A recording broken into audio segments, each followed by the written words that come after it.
Billionaires Reborn Baby Chapter 1. The door was pushed open with a click, which sounded exceptionally clear in the quiet room. A pretty girl in a white dress staggered in. With her cheeks flushing red, she leaned against the door panting. It was quite dark in the room, and she cried out in grievance and fear, "Elliot?" Her voice was soft like that of a newborn kitten, which was enticing. The man in the room wore a cold expression, but he felt his throat tighten upon hearing this. "Elliot?"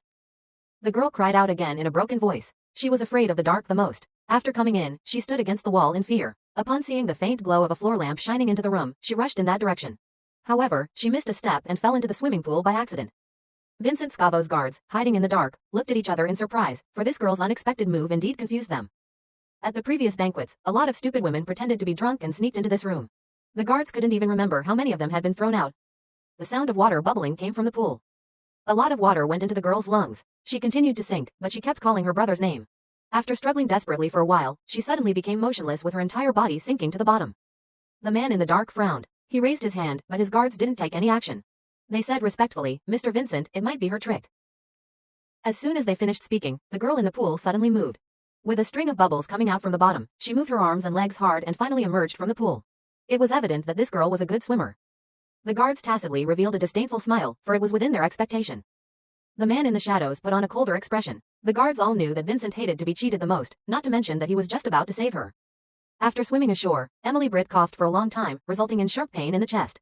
Then she looked down at her hands and feet. The scar on her right leg had gone.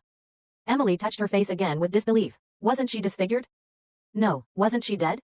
She stared at the pool in disbelief. It took her a long time to realize that she was now at the Scavos in City Y, and this whole drowning in the swimming pool thing actually happened 7 years ago. Covering her mouth, she gulped in surprise. She was reborn and went back 7 years. Tears rolled down her cheeks uncontrollably. Emily wiped away her tears over and over again. She never dreamed that she would be reborn and even go back to this day. The water in the swimming pool reflected the bright light, and Emily's face looked even redder against the clear water.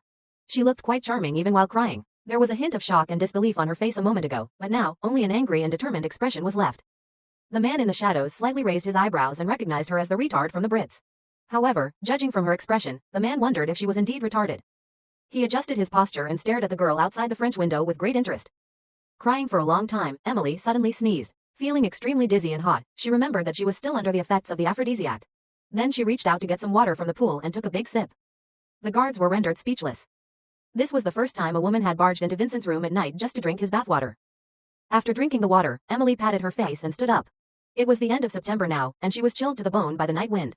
However, the miserable memory inflicted more pain on her. It was this night that her sister, Elsie Britt, tricked her into drinking the wine mixed with aphrodisiac and asked her to look for her brother here. Back then, as a retarded girl, she believed her sister. That night, she almost drowned. Fortunately, she